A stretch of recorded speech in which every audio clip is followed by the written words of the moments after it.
अस्सलाम वालेकुम। Chapter number 2 atomic structure हमारा कंटिन्यू है from first year chemistry. Last video में हमने डिस्कस किया था रेडियो एक्टिविटी। आज की वीडियो में हम डिस्कस करेंगे क्वांटम नंबर्स। ये टॉपिक एमसीक्यू के लिए इंपॉर्टेंट है, ठीक है। इसके बाद इस चैप्टर में 2 टॉपिक और हमारे रह जाएंगे, एक इलेक्ट्रॉनिक कॉन्फ़िगरेशन और एक शेप ऑफ ऑर्बिटल्स। उसको भी हम जल्दी कवर करने की कोशिश करेंगे।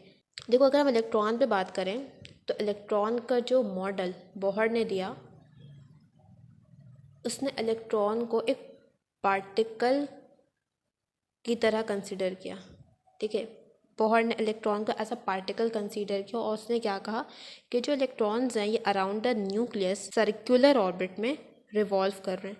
इलेक्ट्रॉन क्या एक पार्टिकल और वो अराउंड द न्यूक्लियस एक सर्कुलर ऑर्बिट में रिवॉल्व कर रहा है। बट जब आगे दूसरे साइंटिस्ट आए, फर्दर स्टडी हुई, तो एक दूसरा साइंटिस्ट जिसका नाम है श्रोडिंगर, इसने क्या कहा कि इलेक्ट्रॉन एक वेव है, ठीक है। इलेक्ट्रॉन की मूवमेंट को इसने कैसे डिस्क्राइब किया? As a wave.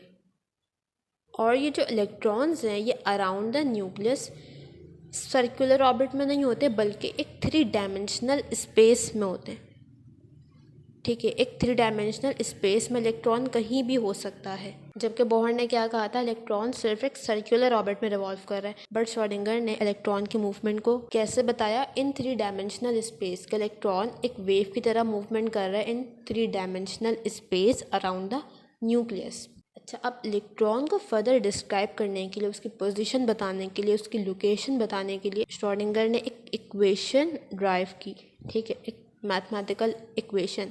और उस मैथमेटिकल इक्वेशन के ज़रिए उसने कुछ नंबर्स निकाले, ठीक है, कुछ मैथमेटिकल इंटीजर्स निकाले।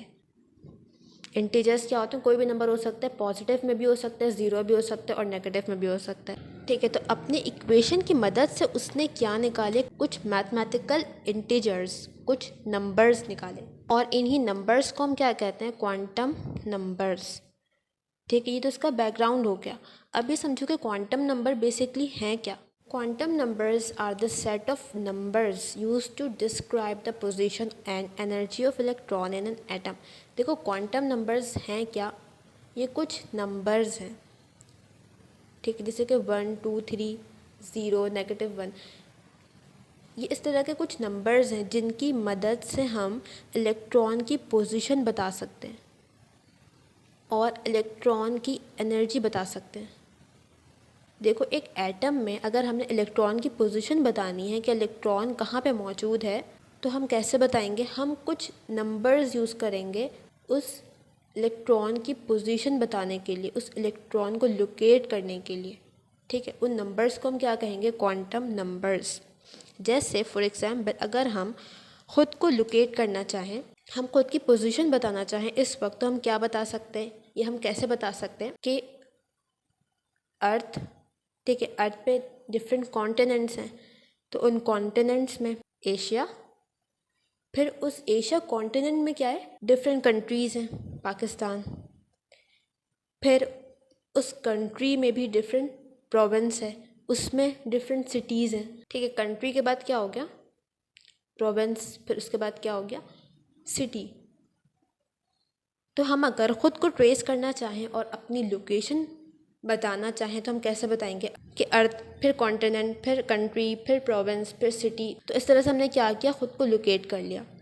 तो अगर हम इलेक्ट्रॉन को लोकेट करना चाहें, इलेक्ट्रॉन की पोजीशन बताना चाहें, तो हम किसके ज़रिए बता सकते हैं? क्वांटम नंबर के ज़रिए। वो नंबर जिनके ज़रिए हम इलेक्ट्रॉन की पोजीशन बता सकते हैं, इलेक्ट्रॉन को लोकेट कर सकते हैं, उसकी एनर्जी बता सकते हैं, उन नंबर्स को हम क्या कहते हैं? Quantum numbers. Quantum number basically कुछ नंबर्स हैं, कुछ मैथमेटिकल इंटीजर्स हैं। अब क्वांटम नंबर हमारे पास 4 तरह के, ठीक है, 4 क्वांटम नंबर्स हैं। फर्स्ट है principal quantum number, then azimuthal quantum number, then magnetic और स्पिन क्वांटम नंबर। इन क्वांटम नंबर को फर्दर डिस्कस करने से पहले हम देखेंगे ऑर्बिटल। देखो, ऑर्बिटल क्या है? ये एटम का न्यूक्लियस है, ठीक है। इस न्यूक्लियस के अराउंड वो 3D स्पेस जहाँ पर इलेक्ट्रॉन के मिलने की पॉसिबिलिटी मैक्सिमम हो, उस जगह को हम क्या कहते हैं? ऑर्बिटल। फॉर एग्जांपल, इसके अराउंड ये जो स्पेस है, 3 डायमेंशनल स्पेस, यहाँ पर इलेक्ट्रॉन के मिलने की पॉसिबिलिटी बहुत ज़्यादा है, तो इस स्पेस को हम क्या कहेंगे? ऑर्बिटल। ठीक है, अब आगे हम जब ऑर्बिटल की शेप्स पढ़ेंगे तो वहाँ पर हम इसको और डिटेल में डिस्कस करेंगे। ठीक है, अभी इतना समझो कि ऑर्बिटल क्या है, अराउंड द न्यूक्लियस वो 3D स्पेस, वो 3 डायमेंशनल स्पेस जहाँ पर इलेक्ट्रॉन के मिलने की पॉसिबिलिटी मैक्सिमम हो। नाउ अब हम नेक्स्ट डिस्कस करें first quantum number, that is principal quantum number. Principal quantum number हमें बताता है शेल्स के बारे में। ये बात करता है अबाउट ऑर्बिट। ठीक है, ये हमें शेल के बारे में बताता है। क्या बताता है? सबसे पहले साइज ऑफ ऑर्बिट, इसके बाद एनर्जी ऑफ ऑर्बिट और distance of electron from the nucleus. ठीक है, ये हमें शेल के बारे में तमाम बातें बताता है। जैसे कि फर्स्ट शेल है के, उसका साइज़ कैसा होगा? स्मॉल होगा। फिर जो सेकंड शेल है उसका साइज़ एज़ कम्पेयर टू के फर्स्ट शेल ज़्यादा होगा। तो इस तरह से हमें जो ये फर्स्ट क्वांटम नंबर है ये बताता है साइज़ ऑफ ऑर्बिट। ठीक है, साइज ऑफ शेल। फिर एनर्जी, अगर फर्स्ट शेल है तो उसकी एनर्जी कितनी होगी?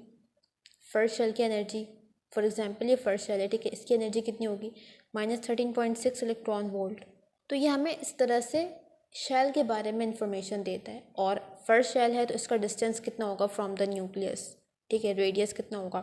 इसको हम रिप्रेजेंट करते हैं एन से। एन से हम रिप्रेजेंट करते हैं प्रिंसिपल क्वांटम नंबर। और एन क्या है? एन की वैल्यू 1 2 3 4 कुछ भी हो सकती है, इन्फिनिटी।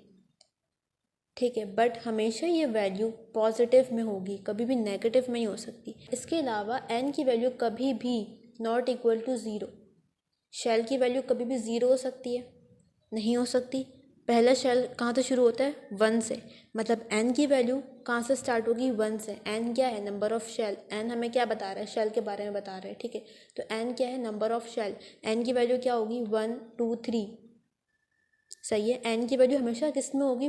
पॉजिटिव में, ऑलवेज इन पॉजिटिव, और कभी भी ज़ीरो नहीं हो सकती।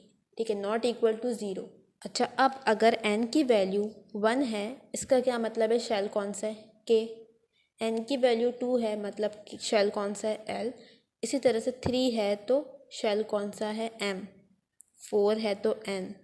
और जब हम 1 से 2 पे आ रहे हैं, 2 से 3 पे आ रहे हैं, तो जो साइज़ है शेल का वो इंक्रीज़ हो रहा है। ठीक है, साइज़ क्या हो रहा है? इंक्रीज़ हो रहा है शेल का। के जो शेल है, फर्स्ट शेल है ना, इसका साइज़ क्या होगा? Small size. फिर एल उससे साइज़ में ज़्यादा होगा थोड़ा, और एम उससे भी ज़्यादा होगा। अच्छा, अब एक और बात यहाँ पर ये है जो कि इम्पॉर्टेंट पॉइंट है, वो ये है कि अगर हमें किसी शेल में नंबर ऑफ़ इलेक्ट्रॉन्स बताने हों, क्या बताना है? नंबर ऑफ़ इलेक्ट्रॉन्स, कि एक शेल में कितने इलेक्ट्रॉन्स हैं, तो हमारे पास एक फॉर्मूला है जिसकी मदद से हम ये बता सकते हैं, 2n²।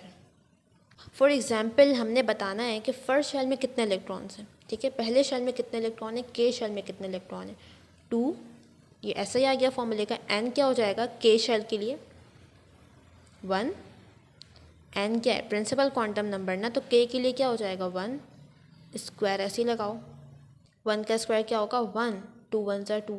ठीक है, 2 इलेक्ट्रॉन्स, मतलब फर्स्ट शेल में कितने इलेक्ट्रॉन्स होंगे? 2 इलेक्ट्रॉन्स होंगे। ठीक है, अच्छा अब सेकंड शेल का भी करते हैं। ठीक है, हमें क्या कहा जा रहा है? सेकंड शेल में नंबर ऑफ़ इलेक्ट्रॉन्स बता दें। ठीक है, फॉर एग्जांपल एमसीक्यू में आ गया कि सेकंड शेल में नंबर ऑफ़ इलेक्ट्रॉन्स कितने होंगे, या फिर एमसीक्यू कैसे आ सकता है कि n इज़ इक्वल टू 2 है, नंबर ऑफ़ इलेक्ट्रॉन कितने होंगे, या फिर एल शेल है, नंबर ऑफ़ इलेक्ट्रॉन्स कितने होंगे। तो याद रखो, जब भी बात होगी शेल की, मतलब क्या है? प्रिंसिपल क्वांटम नंबर है। ठीक है, जब प्रिंसिपल क्वांटम नंबर है तो हम उसमें इलेक्ट्रॉन्स कैसे निकालेंगे? 2n² से। ठीक है, नाउ अब अगर सेकंड शेल की बात करें तो इसमें इलेक्ट्रॉन्स हम कैसे निकाल सकते हैं? सेकंड शेल के लिए n क्या हो जाएगा? 2²। ठीक है, जब 2 का स्क्वायर लेंगे क्या आता है? 4। 4 को 2 से मल्टीप्लाई करो, 8। सेकंड शेल में कितने इलेक्ट्रॉन्स आ गए? 8 इलेक्ट्रॉन्स। ठीक है, अब थर्ड शेल का भी कर लेते हैं। थर्ड शेल के लिए m की वैल्यू क्या हो जाएगी? 3। अगर m लिखा हुआ है तो हमें पता है कि m के लिए n की वैल्यू क्या होती है? 3 होती है ना, तो हम n की जगह पर क्या रखेंगे? 3²। 3 का स्क्वायर लोगे क्या आएगा? 9। 9 को 2 से मल्टीप्लाई करो, 18। ठीक है, 18 इलेक्ट्रॉन। फर्स्ट शेल में कितने इलेक्ट्रॉन्स आ गए? 2। सेकंड में कितने आ गए? 8। थर्ड में कितने आ गए? 18। और फोर्थ शेल में कितने इलेक्ट्रॉन्स आते हैं? 32। ठीक है, फोर्थ शेल में कितने इलेक्ट्रॉन्स आते हैं? 32 इलेक्ट्रॉन्स। कैलकुलेट करके इसको देख सकते हो।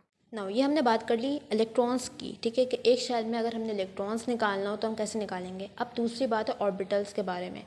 अगर हमें एक शेल में ऑर्बिटल्स निकालने हों तो हम कैसे निकालेंगे, ठीक है। हमने क्या निकालना है, एक शेल में कितने ऑर्बिटल्स हैं, तो उसको हम निकालेंगे एन स्क्वायर से, ठीक है। उसको हम कैसे निकालेंगे, एन स्क्वायर से। अगर फर्स्ट शेल में ऑर्बिटल निकालें, एन क्या हो जाएगा 1, 1 का स्क्वायर लोगे क्या आएगा 1, मतलब फर्स्ट शेल में एक ऑर्बिटल होता है, ठीक है। सेकंड का स्क्वायर लोगे 4, मतलब सेकंड शेल में 4 ऑर्बिटल्स हैं। थर्ड शेल में 9 ऑर्बिटल्स हैं, 4 में 16 ऑर्बिटल्स हैं। नाउ नेक्स्ट है azimuthal quantum number. Azimuthal quantum number को हम सब्सिडरी क्वांटम नंबर भी कहते हैं। क्या कहते हैं, subsidiary quantum number. Azimuthal quantum number हमें क्या बताता है, शेप ऑफ सब शेल, ठीक है। शेप के बारे में बात करता है, किसका शेप, सब शेल का शेप, ठीक है। सब शेल क्या है, देखो हमारे पास जो कॉन्सेप्ट है वो ये है, सबसे पहले शेल है, शेल में सब शेल्स, सब शेल्स में है ऑर्बिटल्स, उन ऑर्बिटल्स में क्या मौजूद है, इलेक्ट्रॉन्स, ठीक है। हमने शेल पे बात कर ली इन प्रिंसिपल क्वांटम नंबर, हम अभी बात कर रहे हैं सब शेल पे इन एजीम्यूथल क्वांटम नंबर, ठीक। तो प्रिंसिपल बात करता था शेल के बारे में, एजीम्यूथल क्वांटम नंबर किसके बारे में बात करता है, सब शेल के बारे में। ये हमें क्या बताता है, इस सब शेल का शेप, ठीक है। सब शेल हमारे पास 4 तरह के, एस पी डी एफ, ठीक है, एस पी डी एफ, ये क्या है, सब शेल्स। अच्छा, एजीम्यूथल क्वांटम नंबर को हम डिनोट करते हैं स्मॉल एल से, और एजीम्यूथल क्वांटम नंबर और एल की जो वैल्यूज़ हैं वो क्या हो सकती हैं, 0 से स्टार्ट होती है, ठीक है। 0 होगी, 1 2 3 इस तरह से कंटिन्यू रहेगी। जबकि अभी हमने प्रिंसिपल पे क्या बात की थी कि एन की वैल्यू कभी भी 0 नहीं हो सकती और कभी भी नेगेटिव में नहीं हो सकती, एल की वैल्यू 0 हो सकती है, ठीक है। एल इज इक्वल्स टू 0 हो सकता है, नेगेटिव में नहीं होगा बट 0 होगा, 1 होगा, 2 हो सकता है, ठीक है। अब एल ज़ीरो का क्या मतलब है, एल ज़ीरो का क्या मतलब है, अगर एल की वैल्यू 0 है इसका मतलब है एस सब शेल की बात हो रही है, एस सब शेल, ठीक है। एल की value 0, S sub shell, L की वैल्यू 1, पी सब शेल, ठीक है। एल की value 0, L is equals to 0 मतलब S sub shell, L is equals to 1 है मतलब P sub shell, L is equals to 2 है मतलब D sub shell, L is equals to 3 है मतलब एफ सब शेल। फॉर एग्जाम्पल MCQ में आ गया कि एल इज इक्वल्स टू 2, ठीक है। एल की वैल्यू क्या गिवन है 2, सब शेल कौन सा है, ऑप्शन से एस पी डी एफ, तो राइट ऑप्शन क्या होगा, डी। एल की वैल्यू 2 होगी मतलब सब शेल कौन सा होगा, डी, क्योंकि एल की वैल्यू शुरू हो रही है 0 से। अच्छा, अब शेप की बात अगर हम करें, क्योंकि ये हमें क्या बताता है, शेप बताता है, ठीक है। अब देखो एल की वैल्यू 0, एस सब शेल तो है। अब एस सब शेल का जो शेप है ना वो क्या होता है, स्फेरिकल। इन तमाम सब शेल्स का शेप डिफरेंट होता है, एस का क्या है, स्फेरिकल, ठीक है। तो एस का शेप क्या हो गया, स्फेरिकल मतलब राउंड शेप। अच्छा, अब पी का शेप होता है डम्बल शेप, डंबल देखे जो वेट लिफ्टिंग के लिए हम यूज़ करते हैं इस तरह का, ठीक है। तो पी का शेप क्या है, डंबल शेप, इसको हम ड्रॉ करते हैं इस तरह से, ठीक है। ये कौन सा सब शेल है, पी सब शेल। उसके बाद है डी, डी का शेप होता है डबल डंबल, इसको हम ड्रॉ करते हैं इस तरह से। और फोर्थ जो सब शेल है एफ सब शेल, इसका शेप होता है कॉम्प्लिकेटेड, इसका शेप कैसा है, कॉम्प्लिकेटेड है। तो यहाँ तक बात समझ आई। अगर हमें एल की वैल्यू 1 दी हुई है और हमसे ये पूछा जा रहा है कि शेप क्या होगा सब शेल का, ऑप्शन है स्फेरिकल, डम्बल, डबल डम्बल या फिर कॉम्प्लिकेटेड। तो एल की वैल्यू 1 है, L1 मतलब पी सब शेल, और पी सब शेल का शेप क्या होता है, डम्बल, तो इसका ऑप्शन क्या होगा, राइट, डम्बल शेप। अच्छा, अभी हमने क्या बात की कि शेल है, शेल में सब शेल्स हैं, इन सब शेल्स में ऑर्बिटल्स हैं, इन ऑर्बिटल्स में फिर इलेक्ट्रॉन्स मौजूद हैं, ठीक है। शेल में सब शेल है। तो अगर हम ये बात करें कि हमारे पास शेल है के, कौन सा शेल है, नंबर 1 फर्स्ट शेल है, दैट इज के शेल है। तो के शेल में हमारे पास सिर्फ एक सब शेल होता है एस, कौन सा सब शेल होगा, एक सब शेल एस, और इस एस सबशेल के पास कितने ऑर्बिटल्स होते हैं? एक ऑर्बिटल। कितने ऑर्बिटल हैं? एस के पास एक ऑर्बिटल। ये बहुत इंपॉर्टेंट बात है, इससे बहुत से एमसीक्यू बन सकते हैं। ठीक है, एस के पास कितने ऑर्बिटल्स हैं? एक ऑर्बिटल। पी के पास कितने ऑर्बिटल्स हैं? 3 ऑर्बिटल्स। ठीक है, डी के पास कितने ऑर्बिटल्स हैं? 5 ऑर्बिटल्स। एफ के पास कितने ऑर्बिटल्स हैं? 7 ऑर्बिटल्स। ये बात हो गई सब शेल में ऑर्बिटल्स कितने हैं, ये बात हो गई। ठीक है, अभी हम क्या बात कर रहे हैं कि के शेल है, यहाँ पर हम क्या लिख रहे हैं? शेल। यहाँ पर लिख रहे हैं हम सब शेल, यहाँ पर लिख रहे हैं ऑर्बिटल। ठीक है, के शेल है, के में सिर्फ एक सब शेल है, कौन सा है? एस। और एस के पास हमें पता है कितने ऑर्बिटल्स हैं, उसके एक ही ऑर्बिटल है एस में। यहाँ तक बात समझ आई? अच्छा, अब अगर हम बात करें L, second shell, capital L है मतलब शेल की बात हो रही है, स्मॉल एल होता एजीमुथल क्वांटम नंबर। ठीक है, कैपिटल एल है मतलब शेल की बात हो रही है, एल इज इक्वल्स टू 2 है मतलब सेकंड शेल है। सेकंड शेल में हमारे पास एक सब शेल और ऐड हो जाता है, कौन सा हो जाता है? एस और पी आ जाते हैं। ठीक है, अब बताओ कि ऑर्बिटल्स कितने होंगे? देखो, एस का तो अपना एक ऑर्बिटल है। ठीक है, एक हो गया एस का ऑर्बिटल। पी के कितने ऑर्बिटल होते हैं? 3। ठीक है, टोटल 4 ऑर्बिटल्स हो गए। ठीक है, एम है मतलब थर्ड शेल है, थर्ड शेल में एक और सब शेल ऐड हो जाएगा, एस पी डी हो जाएगा। क्या हो जाएगा? S P D. ठीक है, एस पी डी हो गया। अब यहाँ पे ऑर्बिटल्स कौन से होंगे? देखो, एस का अपना एक ऑर्बिटल, पी के अपने 3 ऑर्बिटल्स, डी के कितने होते हैं? 5 ऑर्बिटल्स, मतलब 5 और 3 8 और 9, कितने ऑर्बिटल्स हो गए? 9 ऑर्बिटल्स। अच्छा, अब अगर हम बात करें के एल एम हो गया एन, एन मतलब क्या है? फोर्थ शेल की बात हो रही है, एक और सब शेल ऐड हो जाएगा, S P D F, F भी आ गया। ठीक है, अब ऑर्बिटल्स कितने होंगे यहाँ पे? एस का अपना एक ऑर्बिटल, पी के अपने 3 ऑर्बिटल्स, डी के 5 हो गए, और एफ के कितने होते हैं? 7। 7 5 12 13 14 15 और 16 ऑर्बिटल्स हो गए। ठीक है, एक बात तुम लोगों ने यहाँ पर नोट की कि हमारे पास जो शेल का नंबर है वही सब शेल का नंबर है, मतलब एक शेल है, फर्स्ट शेल है, सब शेल भी उसमें एक है, शेल दूसरा है, एल है, सब शेल भी 2 है, थर्ड शेल है, सब शेल भी 3 है, फोर्थ शेल है, सब शेल भी 4 है। इसमें सोचने की बिल्कुल भी बात नहीं है। अगर ये कहा जाए कि शेल थर्ड शेल है, बताओ सब शेल कितने होंगे? 3 होंगे।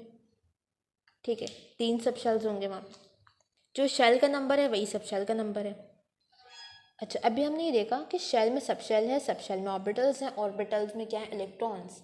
ठीक है, ऑर्बिटल्स में क्या है? इलेक्ट्रॉन्स। ऑर्बिटल तक हमने बात कर ली। अब देखो, एक ऑर्बिटल में 2 इलेक्ट्रॉन्स आ सकते हैं। ठीक है, एक ऑर्बिटल के पास मैक्सिमम कैपेसिटी कितनी है इलेक्ट्रॉन्स को एकोमोडेट करने की? 2। एक ऑर्बिटल में कितने इलेक्ट्रॉन्स आ सकते हैं? 2 इलेक्ट्रॉन्स। तो अब ये बताओ कि यहाँ पर कितने इलेक्ट्रॉन्स आएंगे? एस के पास एक ऑर्बिटल है, मतलब एक ऑर्बिटल में कितने इलेक्ट्रॉन्स आ सकते हैं? मैक्सिमम 2। ठीक है, तो एस सब शेल में कितने इलेक्ट्रॉन्स आ सकते हैं? सिर्फ 2 इलेक्ट्रॉन्स। ठीक है, एस सब शेल है, एस सब शेल के पास एक ऑर्बिटल है, इस एक ऑर्बिटल में कितने इलेक्ट्रॉन्स आ सकते हैं? 2 इलेक्ट्रॉन्स। पी सब शेल है, पी के पास 3 ऑर्बिटल्स हैं, कितने इलेक्ट्रॉन्स आ गए? 3 है मतलब 6 इलेक्ट्रॉन्स आ गए ना। डी है, ठीक है, डी के पास 5 ऑर्बिटल्स हैं, डी के पास कितने ऑर्बिटल्स हैं? 5 ऑर्बिटल्स। तो इन 5 ऑर्बिटल्स में कितने इलेक्ट्रॉन्स आ सकते हैं? 10 इलेक्ट्रॉन्स। ठीक है, डबल हो रहा है ना। एफ है, एफ के पास 7 ऑर्बिटल्स हैं, तो एफ के पास कितने इलेक्ट्रॉन्स आ सकते हैं? 14 इलेक्ट्रॉन्स। ये बात समझ आ गई सब शेल के रिस्पेक्ट से। अब अगर हम ये बात करें, के शेल है, फर्स्ट शेल है, सब शेल कौन सा है? सिर्फ एक ही है, एस। एस के पास एक ही ऑर्बिटल है, उस ऑर्बिटल में 2 इलेक्ट्रॉन्स आ सकते हैं, आ गए 2 इलेक्ट्रॉन्स। ठीक है, सेकेंड शेल है, एल शेल है, सेकेंड शेल है, एल शेल है, मतलब यहाँ पे दो सब शेल्स हैं, एस भी है, पी भी है। एस के पास एक ऑर्बिटल है, पी के पास 3 ऑर्बिटल है, मतलब इलेक्ट्रॉन्स कितने आ सकते हैं, कितने इलेक्ट्रॉन्स आ सकते हैं। एस के पास एक ऑर्बिटल है, एक ऑर्बिटल में 2 इलेक्ट्रॉन्स आ गए, ये एस के आ गए।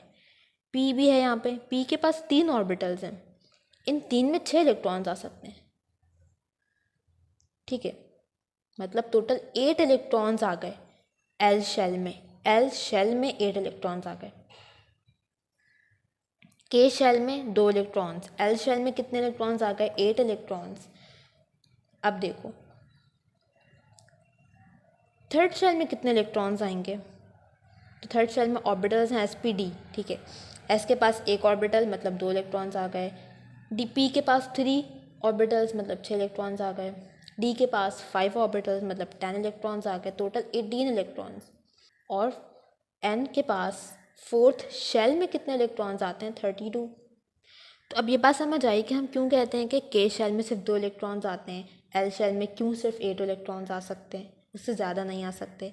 क्योंकि देखो स्पेस ही नहीं है, 2 सब शेल है और हर सब शेल के पास अपने लिमिटेड ऑर्बिटल्स हैं और उन ऑर्बिटल्स में लिमिटेड इलेक्ट्रॉन ही आ सकते हैं, ठीक है। तो 8 से ज़्यादा हम सेकेंड शेल में इलेक्ट्रॉन नहीं डाल सकते। ये कॉन्सेप्ट समझ आ गया ना इसके पीछे का। अब देखो हमारे पास इसके 2 फॉर्मूले हैं, ठीक है। एज़ीमुथल क्वांटम नंबर की मदद से हम क्या फाइंड कर सकते हैं, number of orbital, number of orbital in a shell या इन अ ऑर्बिट, ठीक है। ऑर्बिट लिखो, शेल एक ही बात है। और हम क्या फाइंड कर सकते हैं, number of electrons, number of electrons कहाँ पर, इन सब शेल, ठीक है। अब देखो number of orbital in an orbit, ठीक है। इसके लिए जो हमारे पास फॉर्मूला है वो है 2l+1। एल हमें क्या बताता है, सब शेल के बारे में बताता है ना। एल की वैल्यू 0 है मतलब एस सब शेल है, एल की वैल्यू 1 है मतलब पी सब शेल है, 2 है, डी है, 3 है, एफ है, SP_DF 0 1 2 3। इसीलिए ये तमाम बातें मैंने समराइज़ करके पहले बता दी ताकि एक कॉन्सेप्ट बन जाए तुम लोगों का, ठीक है।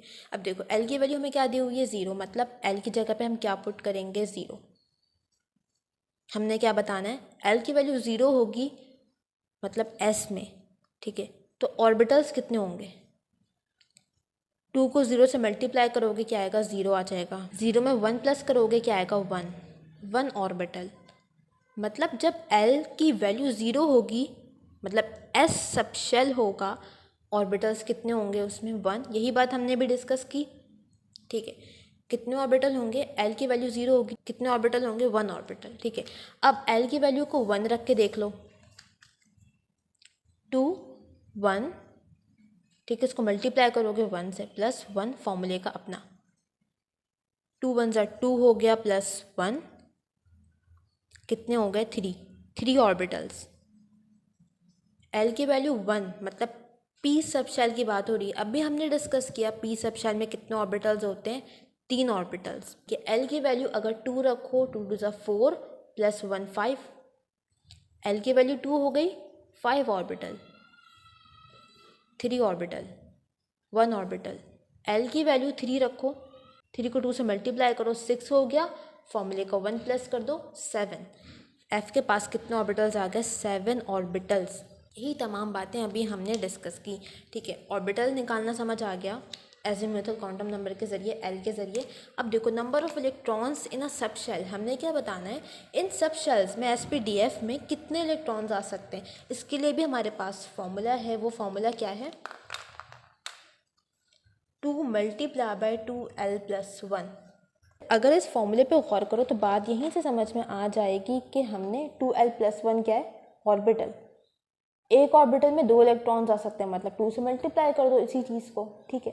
निकाल के देख लेते हैं। एल की वैल्यू क्या है, 0, 2 फॉर्मूले का अपना यहाँ पे आएगा, 2 हो गया, एल 0 रखते हैं मतलब एस के लिए निकाल रहे हैं, ठीक है, +1। 2 को 0 से मल्टीप्लाई करोगे क्या आएगा, 0 +1, और फॉर्मूले का अपना 2, क्योंकि हम क्या निकाल रहे हैं, नंबर ऑफ़ इलेक्ट्रॉन्स, ठीक है। 2 को मल्टीप्लाई करोगे 1 से क्या आ जाएगा, 2 इलेक्ट्रॉन्स। मतलब जब L की वैल्यू 0 होगी मतलब एस सब शेल होगा, कितने इलेक्ट्रॉन्स आएंगे एस सब शेल में? 2 इलेक्ट्रॉन्स। ठीक है, तो इस तरह से फॉर्मूले के ज़रिए भी हम ऑर्बिटल्स और इलेक्ट्रॉन्स निकाल सकते हैं। थर्ड क्वांटम नंबर है मैग्नेटिक क्वांटम नंबर। ठीक है, मैग्नेटिक क्वांटम नंबर हमें क्या बताता है? Different orientation of sub shell in space. देखो, जो हमारे पास सब शेल है ना, उनके अरेंजमेंट स्पेस में डिफरेंट तरह से हो सकती है। इसको हम डिनोट करते हैं स्मॉल m से। तो हमारे पास सब शेल्स कौन से हैं? SPDF। ठीक है, सब शेल्स कौन से हैं हमारे पास? 4 हैं। कौन से? S, P, D और F। इन सब शेल्स के लिए हम लिख रहे हैं वैल्यू ऑफ m की वैल्यू, और फिर हम इसके ओरिएंटेशन लिखेंगे कि कितनी तरह से इसकी ओरिएंटेशन हो सकती है। तो S सब शेल का शेप कैसा है? स्फेरिकल है ना। ठीक है, और इस S सब शेल के लिए L की वैल्यू क्या हो जाएगी? 0। ठीक है, L हम स्मॉल एजीमुथल क्वांटम नंबर की बात कर रहे हैं। ठीक है, वैल्यू ऑफ m इसके लिए क्या होगी? 0। वैल्यू ऑफ m 0 होने का मतलब है कि इसकी जो ओरिएंटेशन है ना स्पेस में, वो एक ही तरह से। देखो, S का शेप क्या है? Spherical shape. स्फेरिकल शेप को हम स्पेस में कैसे भी रखें वो स्फेरिकल रहेगा। ठीक है, उसकी डायरेक्शन में, उसकी ओरिएंटेशन में कोई फ़र्क नहीं आएगा। ठीक है, तो एस का शेप है स्फेरिकल। स्फेरिकल होने का क्या मतलब है कि स्पेस में उसकी अरेंजमेंट, उसकी जो डायरेक्शन है, उसकी ओरिएंटेशन वो एक ही तरह से रहेगी। तो एस की ओरिएंटेशन क्या हो गई? 1। और इस एक ओरिएंटेशन के लिए हम m की वैल्यू क्या लिखते हैं? 0। अच्छा, अब p है, p का शेप है डम्बल शेप।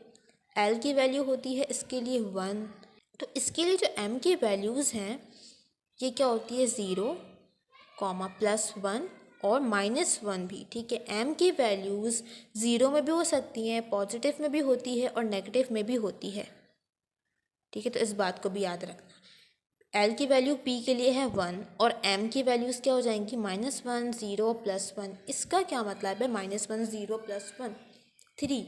मतलब ये P जो सब शेल है ना, ये स्पेस में 3 तरह से इसकी डायरेक्शन हो सकती है।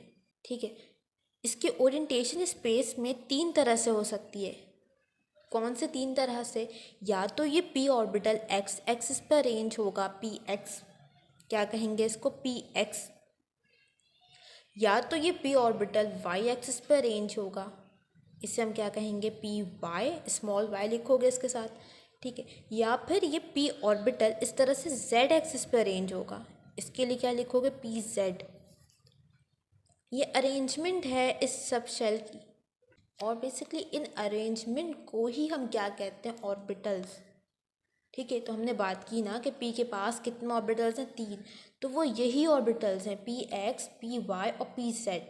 p सब शेल स्पेस में 3 तरह से अरेंज हो सकता है, 3 तरह से इसकी ओरिएंटेशन हो सकती है। या तो x एक्सिस पे होगा, क्या कहोगे? px, या y एक्सिस पे होगा, क्या कहेंगे? py, या z एक्सिस पे होगा, क्या कहेंगे? pz।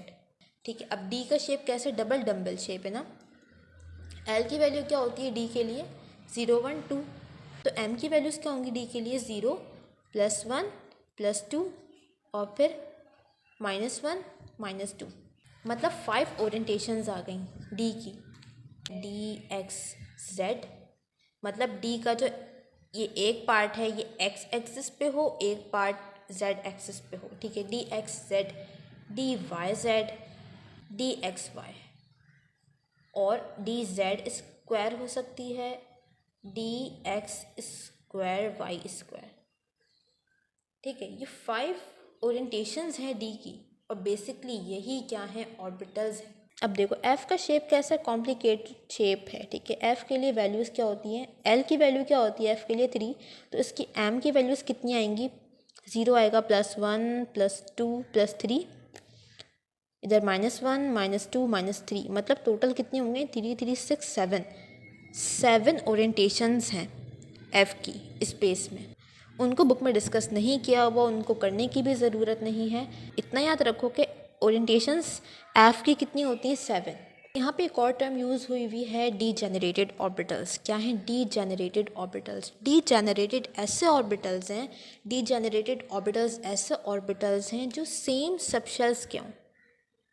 ठीक है, इसका मतलब देखो अभी क्या होगा? सब शेल सेम सबशेल्स के जो ऑर्बिटल्स हैं उन्हें क्या हम कहेंगे, डीजेनरेटेड ऑर्बिटल्स। मतलब ये जो पी एक्स ऑर्बिटल है, पी वाई, पी जेड, ये तीनों जो ऑर्बिटल्स हैं ये किसके हैं, पी सबशेल के। एक ही सबशेल के 3 ऑर्बिटल्स हैं, तो इन तीनों को क्या कहोगे, डीजेनरेटेड ऑर्बिटल्स। ये तीनों क्या हैं, डीजेनरेटेड ऑर्बिटल्स, क्योंकि इनका सबशेल सेम है। और ये बात याद रखो कि जो डीजेनरेटेड ऑर्बिटल्स हैं ना, इनकी एनर्जी क्या होती है, सेम एनर्जी होती है। ठीक है, हमने क्या बात की कि जो डीजेनरेटेड ऑर्बिटल्स हैं उनकी एनर्जी सेम होगी, P X, P Y, P Z की एनर्जी सेम होगी। इसके अलावा और कौन से डीजेनरेटेड ऑर्बिटल्स होंगे, डी के जो अपने तमाम ऑर्बिटल्स हैं ये क्या होंगे, डीजेनरेटेड ऑर्बिटल्स। इनकी भी एनर्जी सेम होगी क्योंकि इनका सबशेल सेम है। ठीक है, अच्छा अब मुझे बताओ कि क्या पी एक्स और डी एक्स जेड ये दोनों डीजेनरेटेड ऑर्बिटल्स होंगे या नहीं होंगे, नहीं होंगे, क्योंकि इनका जो सबशेल है वो डिफरेंट है। ये पी का ऑर्बिटल है, ये डी सबशेल का ऑर्बिटल है, तो ये डीजेनरेटेड नहीं होंगे, इनकी एनर्जी सेम नहीं होगी। ठीक है, और एनर्जी के साथ साथ इनका जो शेप है ये भी सेम होगा। मतलब पी एक्स का शेप क्या होगा, डम्बल शेप, पी वाई का शेप क्या होगा, डम्बल शेप, बस इनके अरेंजमेंट चेंज है। मतलब पी एक्स को हमने ऐसे रखा हुआ है, पी वाई को ऐसे रखा है, पी जेड को ऐसे रखा हुआ है। ठीक है, शेप सेम है, पी वाई का भी शेप क्या है, डम्बल, पी जेड का भी क्या है, dumbbell shape. Last quantum number है spin quantum number. Spin quantum number हमें क्या बताता है, स्पिन ऑफ इलेक्ट्रॉन। ठीक है, देखो इलेक्ट्रॉन की जो मूवमेंट है वो अराउंड द न्यूक्लियस ऐसे भी हो रही है, इसको हम क्या कहते हैं, रिवॉल्यूशन। ठीक है, रिवॉल्व कर रहा है electron around the nucleus, but इस इलेक्ट्रॉन की मूवमेंट ऐसे भी हो रही है। मतलब समझ रहे हो, अपने एक्सिस पे भी इलेक्ट्रॉन मूव कर रहा है। जैसे अर्थ की मूवमेंट है ना, ये सन है और ये ऑर्बिट है अर्थ का, तो अर्थ में 2 तरह की मूवमेंट है। कौन सी 2 मूवमेंट, एक तो earth around the sun revolve कर रहा है, इसको हम क्या कहते हैं, रिवॉल्यूशन। और एक मूवमेंट होती है अर्थ की जो कि अपने ही एक्सिस पे वो इस तरह मूव कर रहा होता है, उस मूवमेंट को हम कहते हैं रोटेशन या स्पिन मूवमेंट। तो इलेक्ट्रॉन में भी इस तरह की 2 मूवमेंट होती है। ठीक है, एक क्या है जो अराउंड द न्यूक्लियस हो रही है, दैट इज रिवॉल्यूशन, और एक क्या है, स्पिन, जो कि उस इलेक्ट्रॉन के अपने एक्सिस पे हो रही है। ये लाइन क्या कहलाती है, जो इमेजिनरी लाइन हम ड्रॉ करते हैं, एक्सिस। ये इलेक्ट्रॉन है, इसका एक्सिस है, इस एक्सिस पे इलेक्ट्रॉन की मूवमेंट हो रही है। तो स्पिन क्वांटम नंबर हमें क्या बताता है, स्पिन बताता है इलेक्ट्रॉन की। ठीक है, इलेक्ट्रॉन की अपने ही एक्सिस पर जो मूवमेंट हो रही है दैट इज स्पिन मूवमेंट, और वो स्पिन मूवमेंट हमें बताता है स्पिन क्वांटम नंबर। अब जो मूवमेंट है ना, ये स्पिन मूवमेंट ये 2 तरह की है, एक क्लॉकवाइज भी है, एक एंटी क्लॉकवाइज भी है। क्लॉकवाइज समझते हो, जिस तरह से क्लॉक में मूवमेंट चल रही होती है, इस तरह से 1 2 3 इस तरह से चल रही होती है, तो ये क्या कहलाता है, क्लॉकवाइज। एंटी क्लॉकवाइज उसका ऑपोजिट इस तरह से होगा। ठीक है, तो ये 2 तरह से मूवमेंट है, एंटी क्लॉकवाइज और क्लॉकवाइज। इसको हम डिनोट करते हैं स्मॉल एस से। अच्छा, यहाँ पे एक और पॉइंट ये है कि इलेक्ट्रॉन की जो स्पिन है क्लॉकवाइज या एंटी क्लॉकवाइज वो फिक्स नहीं है, वो डिपेंड करती है मैग्नेटिक फील्ड पे। कभी कोई इलेक्ट्रॉन क्लॉकवाइज भी स्पिन कर सकता है, वही इलेक्ट्रॉन एंटी क्लॉकवाइज भी स्पिन कर सकता है। ठीक है, इसके अलावा हमने बात की कि एक ऑर्बिटल में 2 इलेक्ट्रॉन्स होते हैं। ठीक है, एक ऑर्बिटल में कितने इलेक्ट्रॉन्स होते हैं, 2 इलेक्ट्रॉन्स। एक ऑर्बिटल में जो 2 इलेक्ट्रॉन्स हैं उन 2 इलेक्ट्रॉन्स की स्पिन हमेशा ऑपोजिट होगी। मतलब एक ऑर्बिटल में जो 2 इलेक्ट्रॉन्स हैं उनमें से एक अगर क्लॉकवाइज मूव करेगा, क्लॉकवाइज स्पिन करेगा, तो दूसरा इलेक्ट्रॉन लाजमी एंटी क्लॉकवाइज स्पिन करेगा। ठीक है, कभी भी एक ऑर्बिटल में 2 इलेक्ट्रॉन्स की स्पिन सेम नहीं हो सकती, दोनों की क्लॉकवाइज नहीं हो सकती, दोनों की एंटी क्लॉकवाइज नहीं हो सकती। इसीलिए हम जब इलेक्ट्रॉन बनाते हैं ना ऑर्बिटल में, तो हम कैसे बनाते हैं, ऐसे। ठीक है, ये ऑर्बिटल में इलेक्ट्रॉन शो करता है, 2 इलेक्ट्रॉन्स। हम ऐसे क्यों बनाते हैं, हम ऐसे क्यों नहीं बना देते या ऐसे क्यों नहीं बना देते, क्योंकि ये जो डायरेक्शन है ये शो करती है स्पिन, कि एक इलेक्ट्रॉन एंटी क्लॉकवाइज है तो दूसरा क्लॉकवाइज है। ठीक है, कभी भी ऐसे नहीं बनाना इलेक्ट्रॉन्स, कभी भी इस तरह नहीं बनेगा इलेक्ट्रॉन, हमेशा कैसा बनेगा, इस तरह ऑपोजिट डायरेक्शन दिखाओगे। ठीक है, अब इसकी जो वैल्यू होती है वो होती है -½ या फिर +½ डिपेंड के क्लॉकवाइज है या एंटी क्लॉकवाइज है। तो यहाँ पे हमारा टॉपिक कंप्लीट होता है क्वांटम नंबर का। किसी को कोई भी बात समझ ना आई हो तो वो पूछ सकता है कमेंट सेक्शन में।